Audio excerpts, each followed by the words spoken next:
Okay, it's complete. Let's go ahead and click Visit Your Pantheon site dashboard. We are now on the Pantheon dashboard.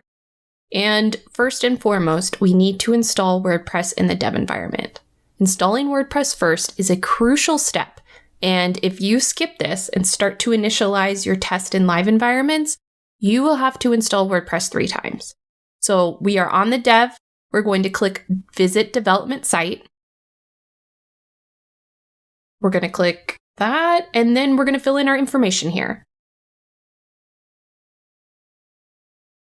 And then install. We're going to click Login. And we are in. You can see that we have our dev URL up at the top. And we can go ahead and go back now. And we're going to go ahead and click Test. And we're going to initialize this environment. And if you notice, we have to actually initialize test before we can initialize live. So let's go ahead and click Initialize Test Environment. Now this may take a minute because it's actually copying the database and files from the dev over to test. And we're going to do the same thing over to live as well.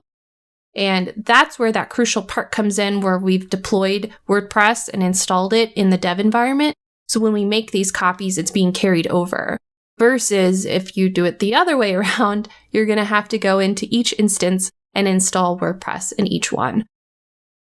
It's not necessarily a bad thing, it's just extra steps that you can avoid by making sure that you install WordPress in the dev environment first before initializing the test and live environments.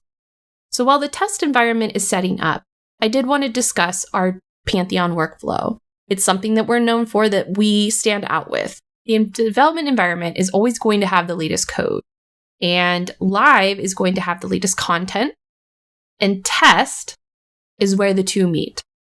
And this allows a safe environment to test how your code and your content is going to interact and allow you to roll back, make changes, or fix things if they go a little haywire. Great, our test environment has been created. Now let's go ahead and click the live environment and initialize that as well.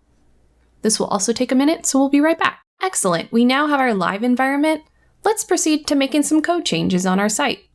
I'm going to go ahead and click Dev and go back to the Dev dashboard.